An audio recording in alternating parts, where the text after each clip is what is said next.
welcome to this channel. We will start today with this plan, aromatic plan. जैसे हम लोग अभी recently जो भी वीडियो अपलोड हुआ था अभी रिसेंटली वी वर डिस्कसिंग, हम लोग डिस्कस कर रहे थे एरोमेटिक प्लान के ऊपर. तो आज हम लोग एक और एरोमेटिक प्लान के ऊपर डिस्कस करेंगे, वो है ओसिमम, या फिर अगर हिंदी में बोलेंगे तो तुलसी. ओके, कॉमन नेम जो है tulsi. So let's just know the description. Okay, like क्या क्या है इसमें. Okay, the family, the genus, everything. तो before knowing the cultivation practice, cultivation या प्रोडक्शन टेक्नोलॉजी को जानने से पहले हम लोग इसकी फैमिली और जेनस के बारे में डिस्कस करते हैं. इसका फैमिली है लामियासी या फिर लाबियाटे. ओके, और इसका जेनस है ओसिमम स्पीशीज़. ओके, या फिर this is also called botanical name that you can write, Ocimum species. Okay, and the plan is distributed and cultivated through out India. पूरी इंडिया में वाइडली डिस्ट्रीब्यूटेड है, including Chhattisgarh. Right, so and especially in a place where Hindu religion is there ना, तो घर के मतलब आंगन में ही उगाते हैं ना तुलसी. So like it is grown widely in India. Okay, और जो तुलसी लीव्स है, जो उसके पत्ते हैं, कितना वोलेटाइल ऑयल कंपोनेंट है उसमें है 0.7% volatile oil component and about 70% eugenol. ये सब जो है ना आएगा, मतलब ऐसा क्वेश्चन आएगा कि कौन से कंपोनेंट्स तुलसी लीव्स में हैं, तो आपका आंसर रहेगा ये सब. ठीक है, volatile oil component, eugenol, methyl. Okay, like ये this one, methyl eugenol. Okay, so and the principal constituents जो प्रेजेंट है के are the principal constituents of this oil are, क्या प्रेजेंट कॉन्स्टिट्यूएंट्स है इस ऑयल में, वो है eugenol, methyl ether and carvacrol. Okay, ये आ सकता है. एंड जो पार्ट्स यूज़ होता है डिस्टिलेशन के लिए, है ना, सो कौन सा पार्ट होगा, herbs. Okay, that is including what, the leaves and tender part, जो सॉफ्ट टेंडर पार्ट है उसके शूट का, वो भी यूज़ होता है डिस्टिलेशन में. ठीक है, फिर उससे आप एक्सट्रैक्ट कर सकते हो ये, like you can extract the oil नॉल. Okay, and the aromatic plants ocimum is popularly known as basil. ये मतलब इंग्लिश नेम है. Okay, basil, BASIL. ओके, और ये जो बैसिल वर्ड है, मतलब commonly like in English call basil, लेकिन ये कहाँ से ये डिराइव किए हैं, it is derive from Greek word that is basilica. Basilica का मतलब क्या है, royal plant. Okay, it means royal plan. And among the Ocimum genus, because बहुत सारे इसके भी मतलब कुछ कुछ इम्पॉर्टेंट वराइटीज़ है. तो ओसिमम जेनस से ocimum basilicum is variously known as sweet basil, French basil या फिर कॉमन बैसिल. ओके, और अगर आप ढूंढोगे ना, if you search in the net, alright, Tulsi, right, the English name and all, या फिर जैसे ही सर्च करते हो इसके मतलब पिक्चर्स को, so it is road, it will be written holy basil, sacred basil या होली बैसिल. क्योंकि देखो यहाँ पर मेंशन है which is a very sacred plant according to Hindu belief. Hindu के रिलीजन में ये बिलीफ है, मतलब वो बिलीव करते हैं कि ये सैक्रेड है, होली प्लान है. ठीक है, सो these aromatic plants are native to Indian subcontinent and cultivated throughout Southeast Asia tropic. Okay, cultivation होता है यहाँ पर इंडियन सबकॉन्टिनेंट में वाइडली, लाइक ये नेटिव है, मतलब you can say origination, okay, from Indian subcontinent, और कल्टिवेटेड थ्रू आउट कहाँ पर, Southeast Asia tropic. And the essential oil from Osimum genus find diverse uses in what? In cosmetic industries, in perfumery, okay, as well as indigenous system of medicine. Okay, like traditionally जो बनाते हैं ना medicine. Okay, and ये widely जो तुलसी है widely use होता है आयुर्वेदिक में. ओके, आयुर्वेदिक मेडिसिन में। So in Ayurveda the ocimum sanctum leaf, okay, जो ओसिमम सैंटम लीव्स है, ठीक है, और फ्लावर्स एंड ओकेशनली उसका होल पार्ट मतलब पूरा, it is use medicinally in the treatment of what, किसके ट्रीटमेंट में, हार्ट और ब्लड डिजीजेस और ल्यूकोडर्मा, आस्थमा, ब्रोंकाइटिस एक्सेट्रा। ये यूज़ भी होता है to treat what, to treat cough ना, खांसी में, सर्दी खांसी, एंड देन जो भी ब्रोंकाइटिस का प्रॉब्लम है, डायरिया, डायसेंट्री, ओके। और ये स्किन में भी अप्लाई करते हैं जिनको मतलब इसको ट्रीट करने के लिए, जैसे कि रिंग वॉर्म और दूसरे skin diseases, right. Now the oil extracted from the leaf is reported to possess antibacterial, जो ऑयल एक्सट्रैक्ट होता है इसके पत्ते से, ठीक है, उसमें क्या होता है, एंटीबैक्टीरियल होता है और इंसेक्टिसाइडल प्रॉपर्टीज़ रहते हैं इसमें, एंटीबैक्टीरियल और इंसेक्टिसाइडल प्रॉपर्टीज़। और ये बहुत इफेक्टिव है as a what, as a mosquito repellent, okay, mosquito repellent and like Odomos type ना। सो ये बहुत लाइक ये एक क्या बोलते हैं, ये बहुत इफेक्टिव है for mosquito repellent. And aromatic compound, जो एरोमेटिक कंपाउंड आपको मिलेंगे, okay, like found in the essential oil of ocimum sanctum are mainly the monoterpenes. ये देखो, ये the aromatic compound found in the essential oil, कौन, like ये question आ सकता है कि कौन से एरोमेटिक कंपाउंड आपको मिलेंगे लाइक इसके एसेंशियल ऑयल में, ओसिमम सैंक्टम में, ठीक है। तो आपका आंसर होगा ये monoterpene, sesquiterpene and phenol, alcohol, ester, aldehydes, ketones and others, okay. और ये तो you have to go through this, okay, this one you have to go through this. ये भी आ सकता है जैसे कि phytochemical present in tulsi, okay. तो कौन से फाइटोकेमिकल है जो हमने पहले मेंशन किया था ना, this one, 1 minute,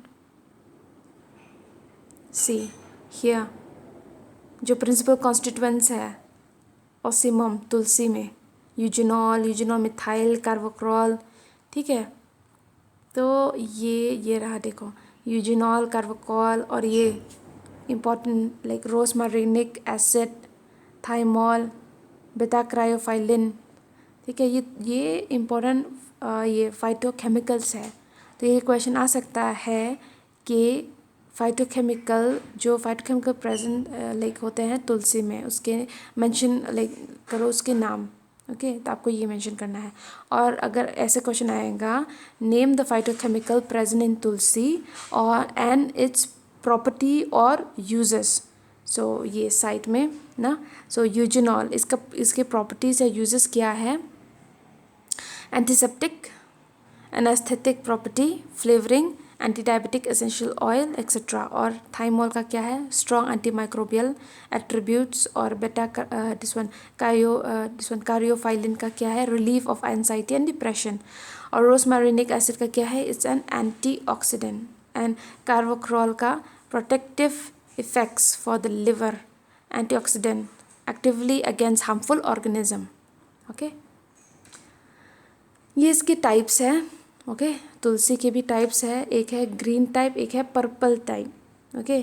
green type को श्री तुलसी बोलते हैं और ये पर्पल टाइप को कृष्णा तुलसी बोलते हैं। अब इसके क्लाइमेट और सॉइल, क्लाइमेटिक कंडीशन और उसके सॉइल टाइप, ठीक है। It is a tropical to sub tropical plant and it prefer fairly to high rainfall area, जहाँ पर हाई रेनफॉल एरिया है और हाई ह्यूमिडिटी कंडीशन, ठीक है, वहाँ पर बहुत अच्छा ग्रोथ होता है, स्पेशली ट्रॉपिकल और सब ट्रॉपिकल रीजन में। Long day and high temperature condition enhance the growth, long day, okay, और हाई टेम्परेचर बहुत अच्छा होता है इसकी ग्रोथ के लिए, okay, for higher oil production, okay, इसके हायर ऑयल प्रोडक्शन के लिए। सो इसको ज़्यादा मतलब लाइट चाहिए होगा, okay, it will need more light, it will need high temperature condition, okay. और जो ऑसिमम है वो ग्रो कर सकता है rich loam to poor lateritic soil, okay, and it can also come up in saline, okay, जिसमें salt matter होगा ना, सो वहाँ पर भी, या फिर alkaline soil to moderately acidic soil में भी ग्रो कर सकता है। और proper drainage is however essential, क्योंकि वाटर लॉगिंग लाइक अच्छा नहीं होता, जो भी लाइक अगर वाटर लॉगिंग कंडीशन होगा तो इसके ग्रोथ में प्रॉब्लम होगा, ओके। ये उसके कुछ इंपॉर्टेंट वैरायटीज़ है, okay. Variety, central institute of medical and aromatic plant Lucknow has released a variety CIM IU and CIM Kanchan, okay, CIM IU and CIM Kanchan. अब nursery preparation, the plantation can be raise by raising seedling in the nursery, और जो nursery वो कौन सा होगा, raised bed वाला nursery, okay, raised. So raised seed bed should be thoroughly prepared and well मैन्योर्ड, उसमें जो सॉइल है उसको अच्छे से मतलब मिक्स करिए मैन्योर के साथ। कैसे, एडिशन, बाय एडिशन ऐड करना है आपको उस सॉइल में क्या, FIM फार्म यार्ड मैन्योर या फिर वर्मी कंपोस्ट, ओके।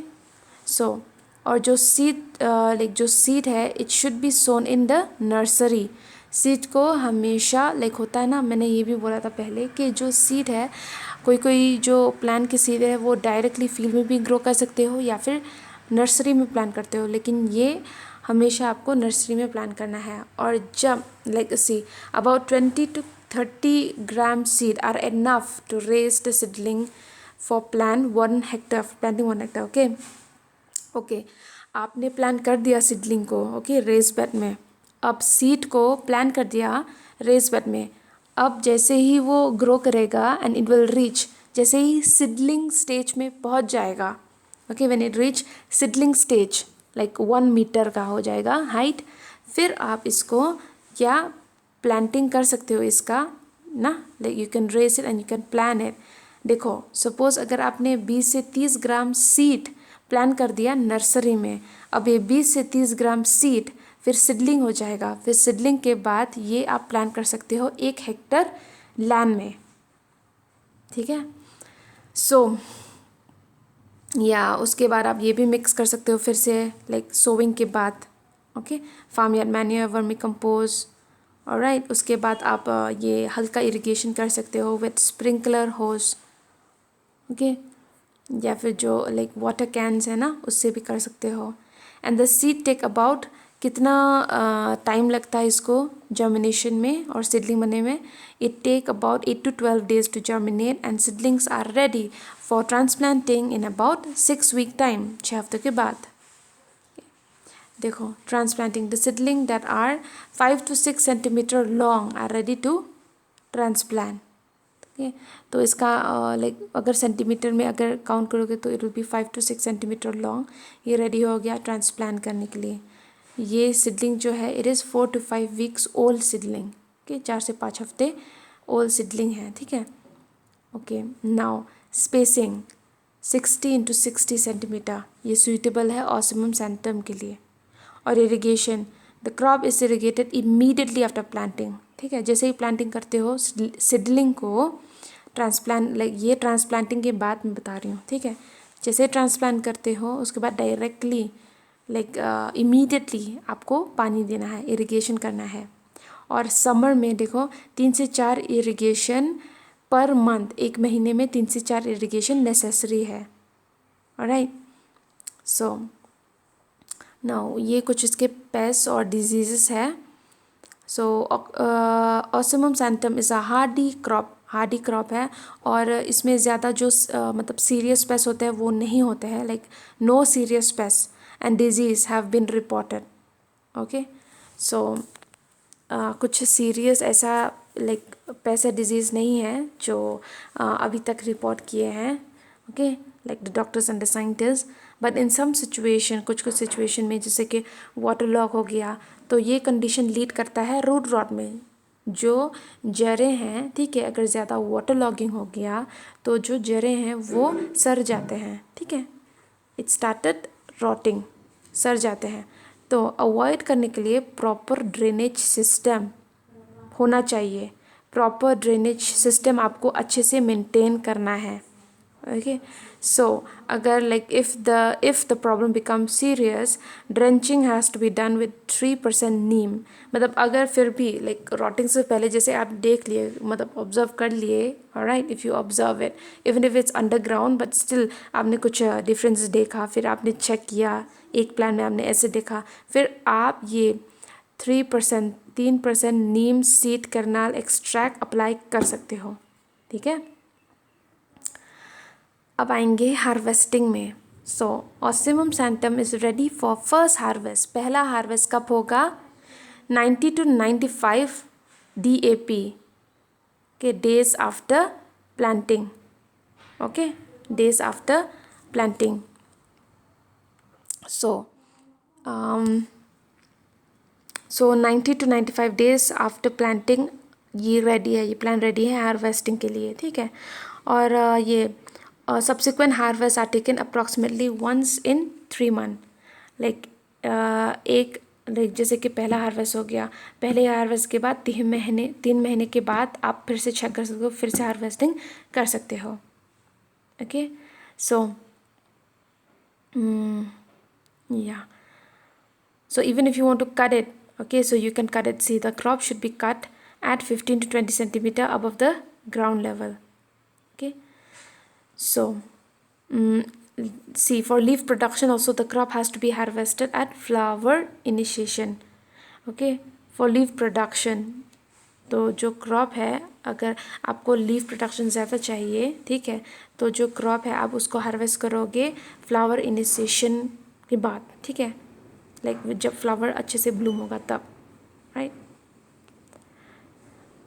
अब ये कुछ इसके पोस्ट हार्वेस्ट मैनेजमेंट है। Pharmaceutical companies prefer to buy dry herbs to extract of active constituents. जो फार्मास्यूटिकल, जहाँ पर मतलब जो कंपनी से जो दवाई बनाते हैं, है ना, वो प्रेफर करते हैं ड्राई हर्ब्स को फॉर व्हाट, एक्सट्रैक्ट करने के लिए जो भी एक्टिव कॉन्स्टिट्यूएंट्स प्रेजेंट होते हैं इस हर्ब्स में, इस एरोमेटिक प्लांट में, तुलसी में, वो ड्राई में ज़्यादा होता है। ओके, जब वो टोटली ड्राई हो जाएगा। For this ocimum sanctum herb has to be shade dry, not directly dried on the sun, but it should be shade dry, छाँव में 8 से 10 दिन तक। Okay, by thinly spreading on gunny bag, like you can spread it on gunny bag या फिर ना like preferably in well aerated, जहाँ पर like अच्छा हवा, like अच्छा air, alright, and then like drying shed। okay, so और आपको like हर बार इसको टर्न करना है, जब आप ड्राई करते हो तो you have to turn it, because इससे क्या होता है, फंगल अटैक नहीं होगा। okay, so that's why। Now, see, the moisture content in the dried herbs should be less than 10%। जो moisture content रहना चाहिए, ओके, आपके तुलसी में जो आपने ड्राई किया है वो 10% से नीचे होना चाहिए moisture। ये तो इसका यील्ड है। जहाँ पर वेल मैनेज ऑर्गेनिकली ग्रो करते हो ना ऑप्सिमम सैंक्टम क्रॉप को, तो वहाँ पर हेक्टर में आपको 12 से 15 टन फ्रेश हर्ब्स मिलेगा। ओके, पर हेक्टर में, ऑलराइट। सो ये आप ऑब्टेन कर सकते हो 1 साल में। ओके, ये 1 साल में पर हेक्टर में ये 12 से 15 टन आपको मिलेगा प्रोडक्शन, ऑलराइट। और ये तो लाइक जो ऑयल कंटेंट है, ठीक है, the herbs contain about 0.1 to 0.23% oil and about 10 to 20 kg of essential oil per hectare। okay, irrigated tulsi gives higher herbage yield। okay, जो अच्छे से इरिगेट करते हैं ना तुलसी को, वो हाई हर्बेज यील्ड देता है, हाई प्रोडक्शन देता है। so this was about tulsi, and if any one of you don't know, I'll just show you। I know ये plan like common है and you have seen it, but still why I want to show it here so that you will get more idea। ठीक है, तो it look like this, right? This is flower, this is a leaf। okay, So I hope you understand till here.